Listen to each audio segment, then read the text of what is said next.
Okay, alright. Update po tayo sa hot din for today, guys. Ito na naman tayo, guys, ha. Si Katyung Bernardo at saka si Alden Richard po ay nagkasama sa gym kagabi. Kasama yung kanilang mga barakada at iba pa. Sa ngayon, guys, ay maraming nagsasabi na umiiwas na si Alden kay Katyung, pero walang katotohanan yun, guys, kasi kung umiiwas si Alden, sana hindi na siya sumama sa pag-exercise kasama si Catherine at kanilang mga kaibigan sa buhay. Alam naman natin, guys, na si Alden po ay willing maghintay at handang maghintay sa kaganapan ni Catherine sa kanyang buhay, at alam niyang hindi pa ready pumasok si Catherine sa isang relasyon na kung saan ay nararamdaman din ni Alden na hindi pa siya talaga handa. Pero sa ngayon, guys, kahit ganun yung mga nangyayari sa kanilang dalawa, ay sinabi talaga ni Alden kay Catherine na handa siya maghintay kung kinakailangan, at handa siya harapin yung mga pagsubok sa kanilang buhay. Marami pong nagmamahal sa Catherine sa ngayon, guys, kahit noon pa naman, dahil hindi nila sukat akalain na ganon yung magiging desisyon ni Catherine kay Alden. Pero sa ngayon, guys, naman, kahit ganon yung desisyon ni Catherine kay Alden, ay patuloy pa rin si Alden na umaalalay, nagmamahalit na naghihintay kay Catherine kahit saan man. Pikit balikat na lang po ni Alden ang lahat, pati mga challenge sa kanila ni Catherine, ay handa din po sa Alden na labanan ang mga yun. Hindi po kasi siya kasama sa mga bagay-bagay na yung bang forcing on up ba.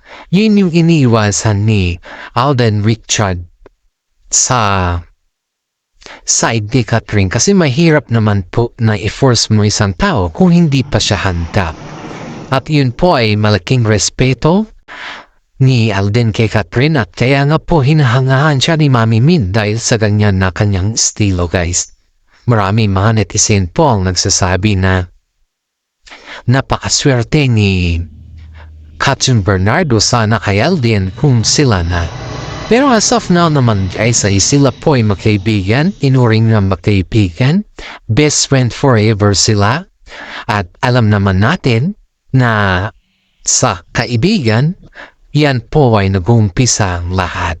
Kaya wag lang po tayo mawalan ng pag-asa, guys, dahil yan po ay pabor na pabor naman sa Catherine hanggang ngayon.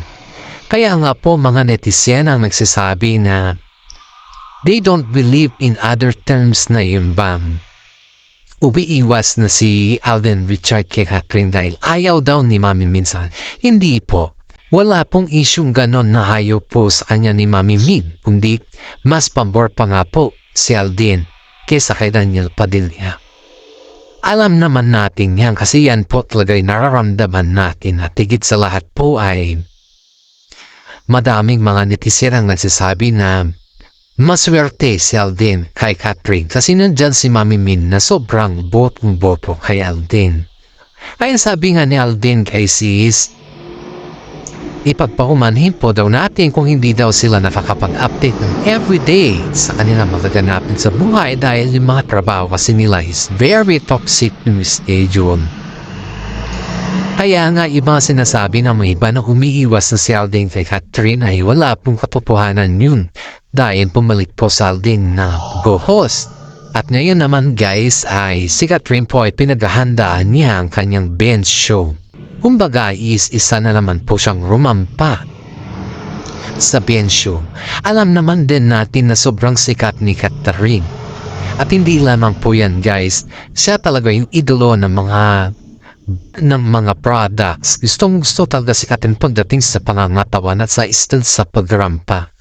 Halos hakot kasi si Catherine sa pangangatawan, guys, eh. Iyan yung nagustuhan ng mga nag-endorse, mga endorsement. Dahil si Catherine po ay talagang tadlay ni pagandahan, tadlay din niya yung morena siya. At higit sa lahat ay Pilipina talaga ang kanyang dating. Galit naman itong si Daniel Padilla kay Alden Richard kasi sa kabila ng kabisihan niya at wala namang ginagawa si Daniel ay bakit hindi daw sa tinitiksan ni Catherine Bernardo. Bakit si Alden daw yung gusto ni Catherine Bernardo na makasama kahit may mga bakal oras. Haba. Umi-eksena naman itong si DJ na to, alam niya na nga lang maayos sa kanya ni Catherine. Ang sabi pa nga dito guys is nag-usap na daw sila Daniel Padilla at si Catherine patungkol sa kanya mga revelasyon sa buhay.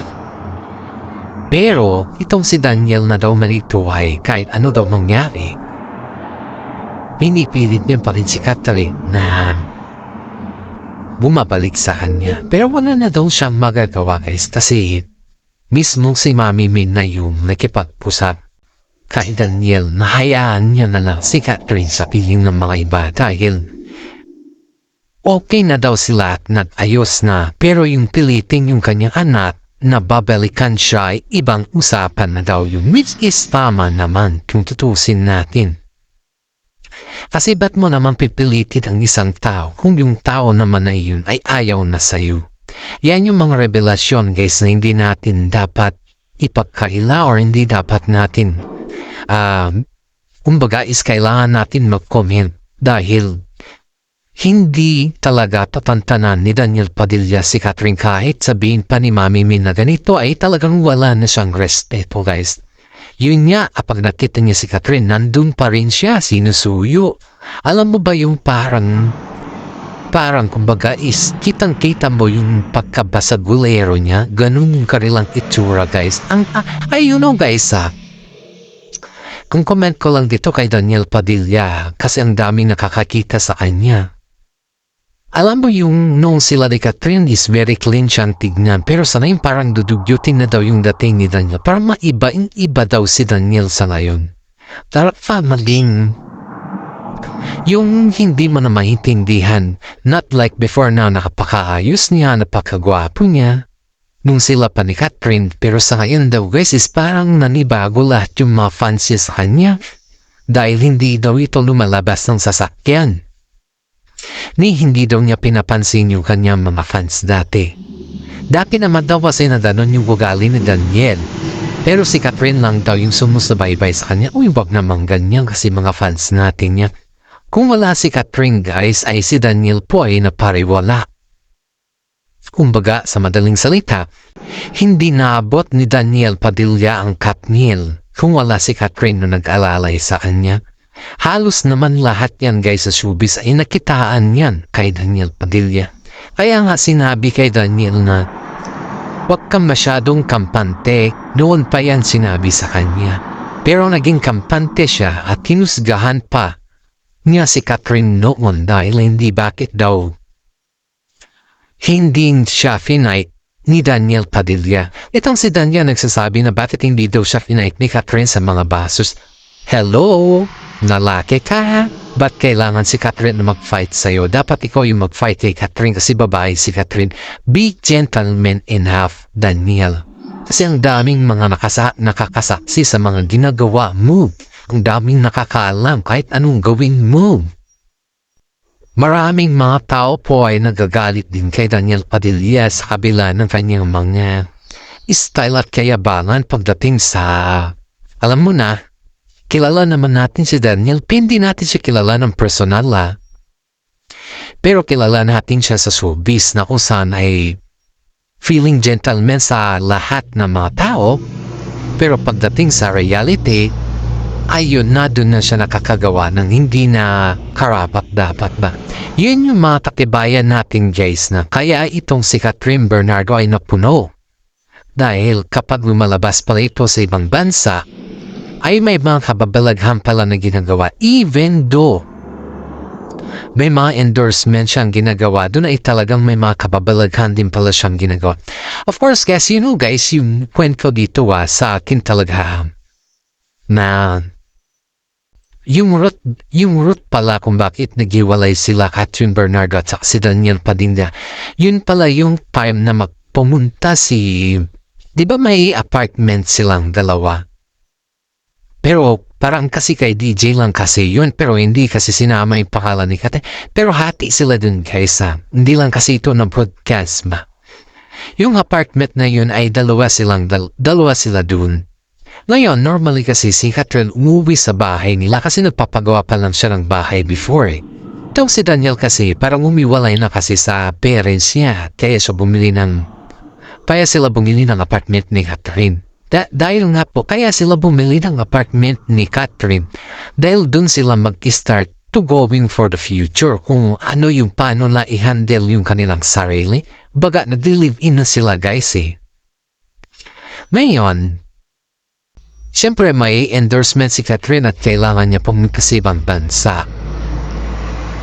May napansin si Katrin kay Daniel Padilla. Pumunta si Katrin dun para magpaalam. May napansin si Katrin Bernardo kay Daniel Dichi na dun sa cellphone niya kasi parang cellphone lang ng cellphone. Ang dami niyang kachat. Normally, hindi naman pinapakialaman ni Katrin yung cellphone ni Daniel eh, pero si Daniel pinapakialaman niya yung cellphone ni Katrin. Pero at the same time, siyempre nakapansin si Katrin. Aba, ano ba naman iisipin mo guys kung yung boyfriend mo ayaw niyang buksan yung message niya? Diba? Doon na nag-start guys na hinaman siya ni Katrin na pag hindi niya buksan yung message niya, maghihiwalay sila. Ilang minuto pa. Tapos doon na nagsilantaran na lahat yung mga chat ni Daniel Padilla lahat. Napaiyak na lang si Katrin. That was may promotion si Katrin sa ibang bansa that time right? May endorse sa ibang bansa at sa ibang bansa niya gaganapin yun. Of course, bilang isang babae, kailangan mong lumikat. Masakit sa pakiramdam mo, masakit sa damdamin. Na ganon yung nababasa mo, samantala nagli-live-in na kayo ng partner mo. Isipin mo yung mga 12 years na naging kayo at 12 years na nagkasintahan kayo, sa hirap at ginhawa kayo pa rin yung dalawa. Pero sa isang iglap, ganun lang matapos yung relasyon. Ayun yung hindi tanggap ni Daniel Padilla guys dahil nabasa lahat ni Katrin Bernardo yun. And then, pagkatapos ng show ni Katrin Bernardo sa ibang bansa ang pag-endorse niya, bumalik siya sa kanilang bahay. Ang mami niya is nagtataka bakit hindi rin malabas si Kat sa kwarto. Ni minsan hindi pa nag-open si Kat sa mami niya hanggang nung nakita na lang nila nung nagmumultok lumalaki na naniningkit na yung kanyang mata sa kakaiyak at hindi na siya kumakain. Doon nalaman ni Mami Min na may problema ang kanyang anak about sa love life. At bago yun, in-embrace siya ni Mami Min at doon napahagulgul yung dalawa yung mag-ina. Doon na rin nag-start na nalaman lahat ni Mami Min yung ginagawa ni Daniel habang wala pala si Katrin. Kaya nga, ang tiwala daw ni Mami Min kay Daniel Padilla noon ay nawala. Kasi nga, ang alam nila kasal na lang ang kulang. And guys tignan niya dun sa last na interview nila na yung age nila kung kailan sila magpapakasal at kailan ready. Yun yung hinahabol nila Mami Min at saka sa side ni Daniel noon. Kasi kailangan matapos yung mga project nila muna bago sila magpakasal. Pero ganun naman yung ginawa ni Daniel Padilla. Kaya itong si Carla guys ay sabi niya sa kanyang interview that time nung kasatsada na ng iwalay ay kaya na daw ni DJ yan.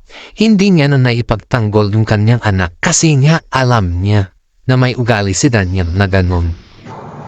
Not like before kasi na pinagtanggol niya si DJ sa mga sinasabi niya sa audio ba. Pero as of now, matanda na daw si DJ at kaya na daw niya kanyang sarili. Pero nakakakimbal guys, nakakapagtaka. Bakit? Na nahihimik lang si Daniel. At adun na po nagkaroon ng disclosure sa pamilya ni Katrin kasi ayaw na ni Katrin makita si Daniel, ayaw niya na makausap, and ayaw na makatext man lang. Kasi nga, pinatunayan ni Katrin sa kanyang sarili na kahit wala si Daniel, kaya niya mabuhay. Doon na yung nag-umpisa guys na pati sa kontrata nila ay ang dami, kaya pala matagal yung signing of contract nila Katrin kasi ang dami nilang binago. At doon na rin pumasok yung Hello Love Again ni Alden at saka si Catherine Bernardo, guys. Kasi doon sa kontrata, nakasaad kasi doon na ayaw muna makatrabaho ni Catherine Bernardo si Daniel Padilla. At kaya nga po pinasok si Alden doon.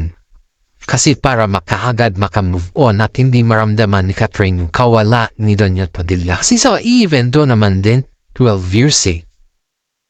Kaya laking pasasalamat ni Mami Min sa ginawa ni Alden na hanggang ngayon ay handa pa rin siya maghintay. At kaya nga sabi ni Mami Min ay taas noo daw yung paghanga niya at respeto niya kay Alden.